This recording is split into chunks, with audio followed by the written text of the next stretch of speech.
Good afternoon, friends. Nayaswami Hriman here on Friday, end of the week with today's Whispers from Eternity. It's a bit of a long one, so bear with me. It is so totally Christmas appropriate. I just can't believe how Divine Mother has arranged these readings.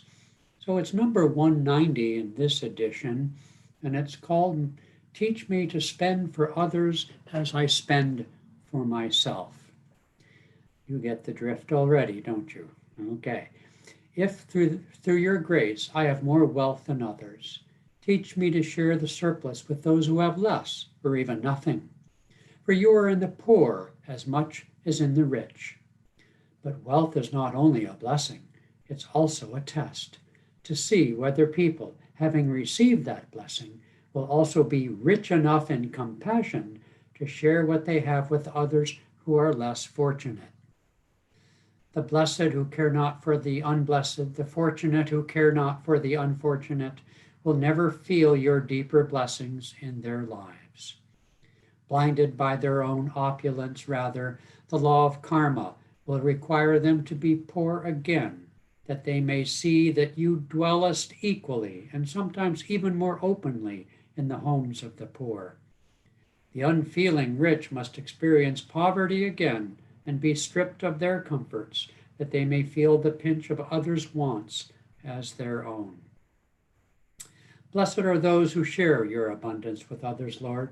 Riches were given to them that they might learn to give to others.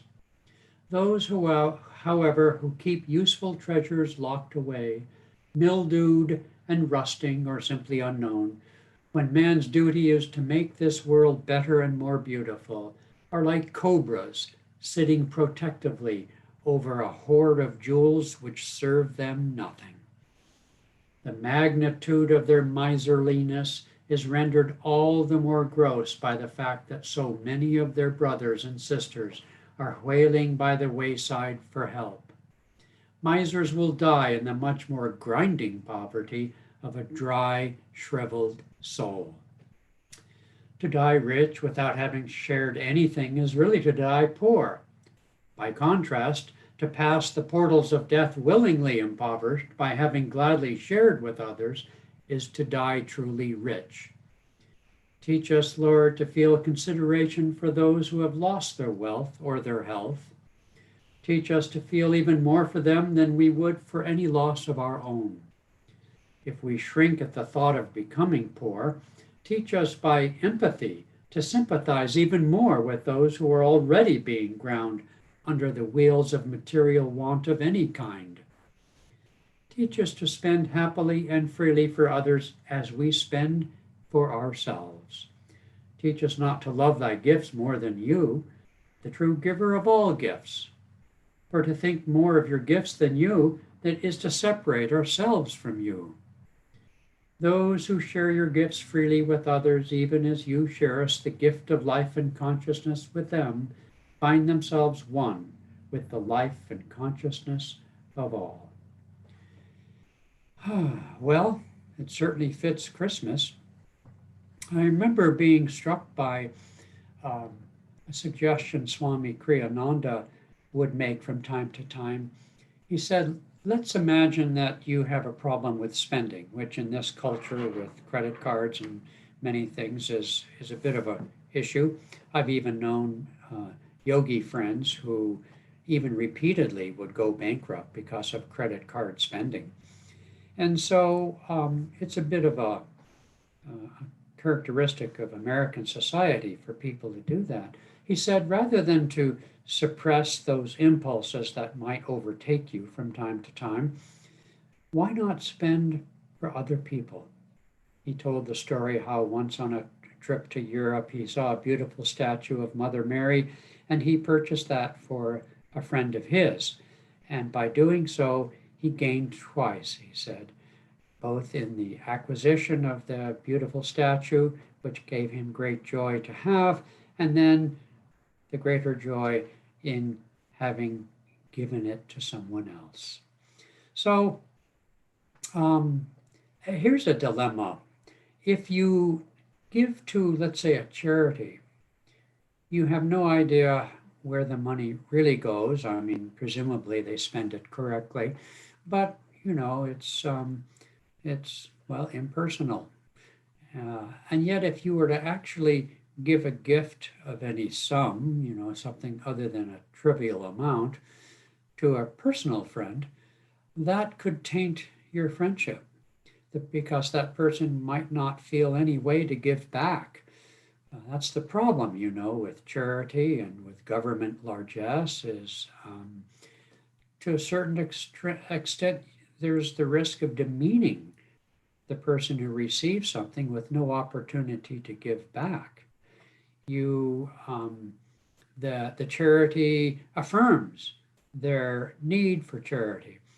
Many people have said, and Yogananda is among them, that it's better to give somebody,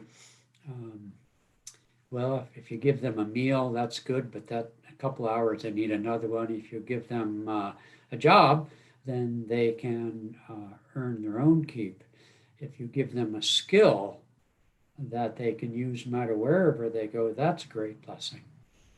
And if you give them the joy of God, that tells them that they are blessed no matter what their outward circumstances are, that they have the power to change their circumstances, that's the greatest gift of all. So here in this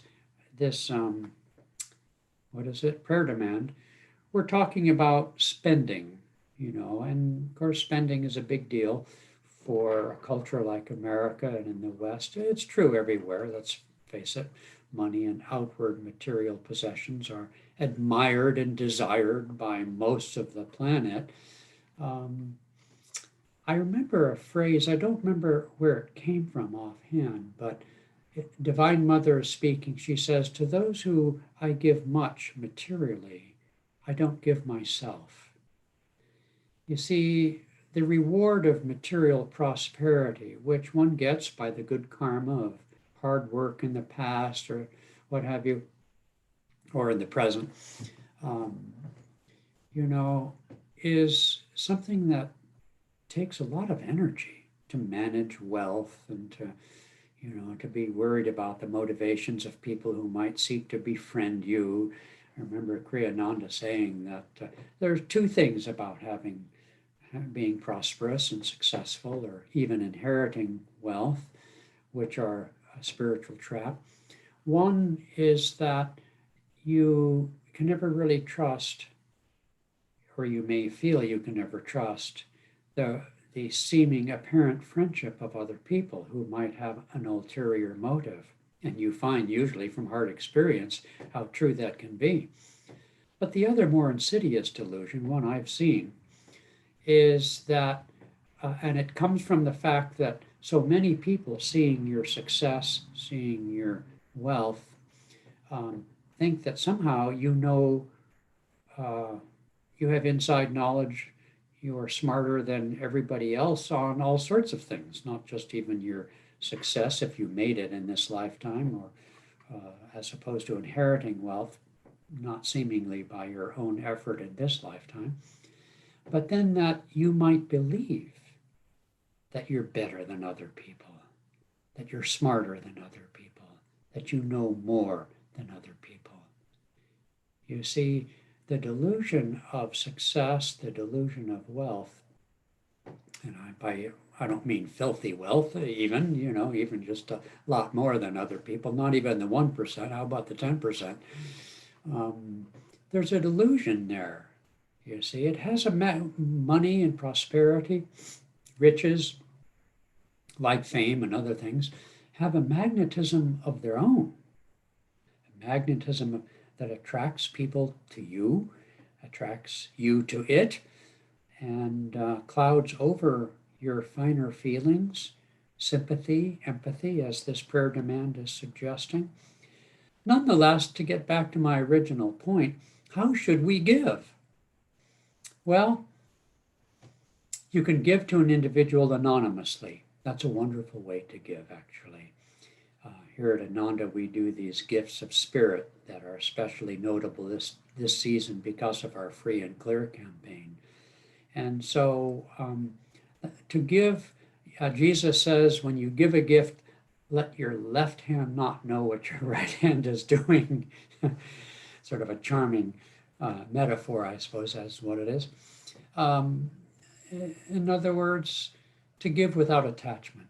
To give, it's better to give with the secret desire for recognition than not to give, okay?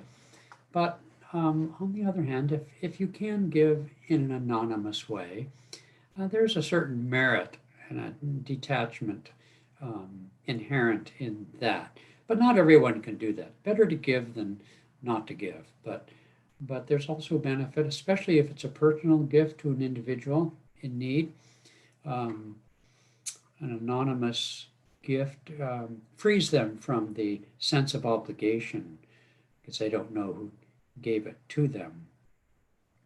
In Ananda's work, based on the experience of Swami Kriyananda and his counsel to us, we want to make our services, our classes, for example, which otherwise have a tuition fee typically, available to anyone who's sincere. But he found that according to our cultural standards, where we treasure money and wealth and the status that it might give, that to make things free to people all too often makes what they receive of lesser value in their own eyes, and therefore to elicit from people, give them an opportunity to give back in exchange. And if it's not through money, then through helping with the program, let's say, or doing seva, doing service to the organization, or in some form anyway. And so that there is a sense of exchange. And I think in that culture, from my own experience, to expect from others something back makes better sense when you're giving. But here we're talking about gifts and money and support and so forth.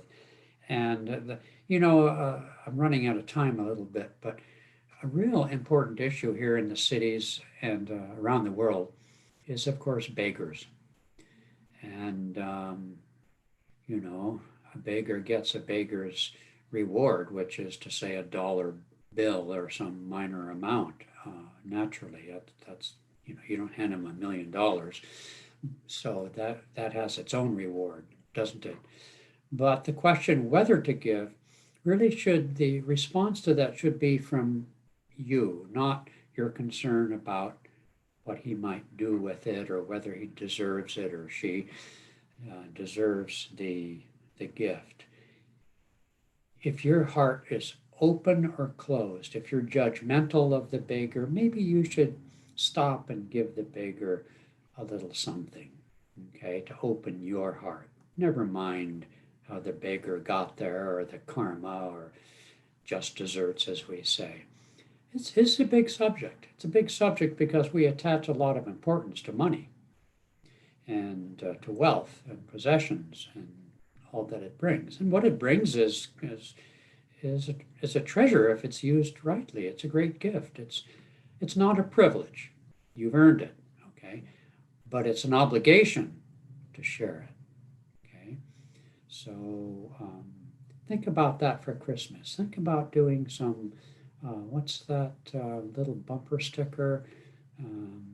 Anyway, I can't remember the bumper sticker, but think about being generous this Christmas season on many different levels. Generous to the source of your spiritual inspiration.